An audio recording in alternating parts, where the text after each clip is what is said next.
Good morning students, आप सभी का मैं यहाँ पर आज हार्दिक स्वागत करती हूँ। आज मैं अपनी इस क्लास के अंदर कुछ ऐसे बेसिक जो है न्यूट्रिशन के फैक्ट्स हैं, या हम कहें कि न्यूट्रिशन की हिस्ट्री है जो हमको पता होनी चाहिए, और ये नोटेड हमारे पास नहीं होती हैं। तो एग्ज़ाम से इसमें इससे रिलेटेड कई सारे क्वेश्चंस पूछे जाते हैं। बिना टाइम वेस्ट करते हुए हम शुरू करते हैं। फर्स्ट हमारे पास में क्वेश्चन है, सबसे पहले उस साइंटिस्ट का नाम है जिन्होंने डिस्कवरी, जो कि हम जानते हैं विटामिन सी की कमी से होता है, तो उस डिस्कवरी को प्रिवेंट करने के लिए ये खोज किसने की कि फ्रेश फ्रूट्स और जूसेस से हम उसको प्रिवेंट कर सकते हैं। तो उनका नाम हमें ध्यान रखना है, जेम्स लिन क्लियरली 1753 में। और इसमें एक और चीज़ हम ध्यान रखेंगे कि कई बार जेम्स लिंड ना करके केवल जो है हमारे पास में आ जाता है क्लियरली या क्लियरली प्रोनाउंस करें तो वो। नेक्स्ट एक बहुत इंपॉर्टेंट क्वेश्चन जो अक्सर एग्जाम में पूछा जाता है वो है father of nutrition, that is Antoine Lavoisier. Antoine Lavoisier मतलब पोषण के पिता कहे जाते हैं। एंटोनी लेवोशियर से जुड़ा हुआ एक और क्वेश्चन है कि एनर्जी मेटाबॉलिज्म जो है उसको, उससे रिलेटेड जो बेसिक प्रिंसिपल्स हैं, बेसिक फाउंडेशंस हैं, वो लगभग 18वीं सेंचुरी में दी गई थी, और वो भी एंटोनी लेवोशियर ने दी थी।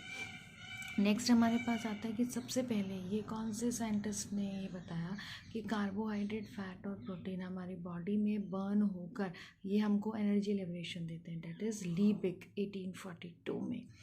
नेक्स्ट बहुत इंपॉर्टेंट जो कि अक्सर पूछा जाता है, सबसे पहले प्रोटीन के रिक्वायरमेंट्स अडल्ट मेन के लिए किसने थी।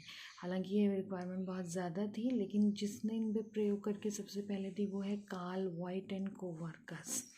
नेक्स्ट हमने पढ़ा होगा कि जैसे एनर्जी मेटाबॉलिज्म के लिए कैलोरीमीटर बनाया गया, उसका यूज़ किया गया।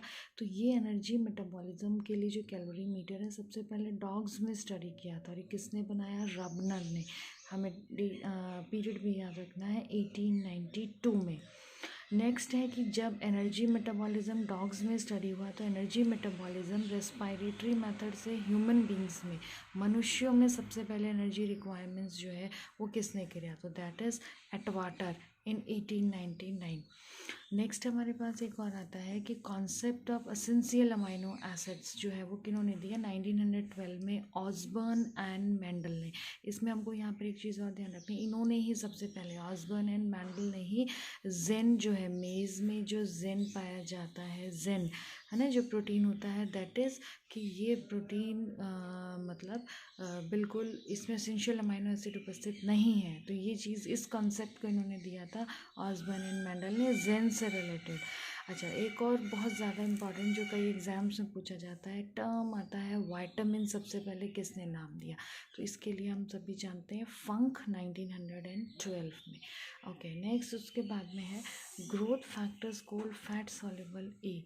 मतलब सबसे पहले ग्रोथ फैक्टर, या हम कह सकते हैं कि विटामिन ए को फैट सॉल्युबल ए जो नाम सबसे पहले दिया वो किसने, E.V. McCallum and M Davis ने 1913 में।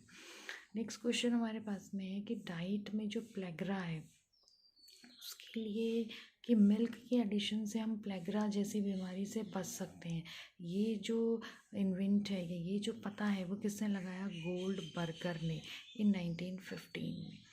नेक्स्ट है anti scurvy factor ascorbic acid, particularly उसको आइडेंटिफाई करके और एस्कॉर्बिक एसिड उसका नेम दे दिया वॉग एंड किंग ने 1933 में। नेक्स्ट हमारे पास में एक और है जो भी हम सब जानते हैं, और ये भी एग्ज़ाम में कई बार पूछा जाता है कि क्वाशियोकोर चिल्ड्रंस में हो जाता है प्रोटीन की डेफिशिएंसी से। ये किसने दिया, ये सबसे पहले दिया सिसली विलियम्स ने 1935 में। अच्छा, उसके बाद एक बहुत इंपॉर्टेंट चीज़ आती है, सबसे पहले 1943, डेट हमको याद रखनी है कि इस 1943 में सबसे पहले अमेरिकन्स के लिए आरडीए बनाया गया। RDA that is recommended dietary allowance. ये किसने बनाया, ये वहाँ की संस्था NRC, national research centre for USA में जो है उन्होंने फर्स्ट टाइम कंपाइल किया। इस क्वेश्चन के बाद हम एक बार 16th क्वेश्चन पर आते हैं कि जब अमेरिकन्स के लिए आरडीए बन गया तो इंडिया में आरडीए जो है वो किसने बनाया। इंडिया में जो डाइटरी अलाउंस है, ये आरडीए है, वो बनाया आईसीएमआर ने, Indian council of medical research, और ये लगभग प्रेजेंट हुआ 1960 में। एक लास्ट क्वेश्चन हम इसमें और एक चीज़ ऐड करेंगे, वो है कि सजेस्टेड कैलोरीज और प्रोटीन रिक्वायरमेंट्स ह्यूमन के लिए किसने दी, FAO, that is food agriculture organization in 1957। Okay, these कुछ ये जो है इंपॉर्टेंट फैक्ट्स है जिसको आप ध्यान रखेंगे, एग्जाम्स में इनसे रिलेटेड क्वेश्चंस आते हैं। एक मैंने यहाँ पे कंपाइलेशन आपके लिए तैयार किया है जो थोड़ा सा स्टडी का हमारी नज़रों में रहना ज़रूरी है। कुछ वाइटामिन को हम विटामिन के नेम से प्लस उनके लिए पर्टिकुलर जो उनके साइंटिफिक टर्म्स हैं वो भी हैं, तो इनको हम थोड़ा सा अपने पास लिख कर रखेंगे ताकि हमको ध्यान रहे, एग्जाम में इनसे रिलेटेड क्वेश्चंस आते हैं। वाइटामिन को सबसे पहले हम दो में क्लासीफाई करते हैं, that is fat soluble and the water soluble. Fat soluble को हम एक बढ़ते क्रम में, अल्फ़ाबेट्स की जो क्रम है उसी क्रम में याद कर सकते हैं। एक साथ याद कर लें चारों को, ADEK। तो अब vitamin A is also known as retinol. Vitamin D के लिए जो वर्ड यूज़ किया जाता है वो है कैल्सीफेरॉल। विटामिन ई के लिए टोकोफेरॉल। विटामिन के लिए फाइलोक्विनोन। ये हमें ध्यान रखना है, एग्जाम्स में कई बार पूछा जाता है, चाहे इस तरीके से कि फाइलोक्विनोन को हम कौन सा विटामिन कहेंगे या विटामिन ई के लिए कौन सा टर्म यूज़ करते हैं, दैट इज़ टोकोफेरॉल। अब आती है बात वाटर सॉल्युबल की, वो विटामिन जो कि वाटर में सॉल्युबल होते हैं बॉडी में। तो इनमें सबसे पहले इनको भी हमने अपने एक बढ़ते हुए क्रम में याद किया है। विटामिन बी के कई सारे सीरीज़ है, vitamin B1 thiamine, B2 riboflavin, B3 niacin nicotinic acid. तो ये तीनों क्रम में चलेंगे, B1 B2 B3 thiamine riboflavin niacin.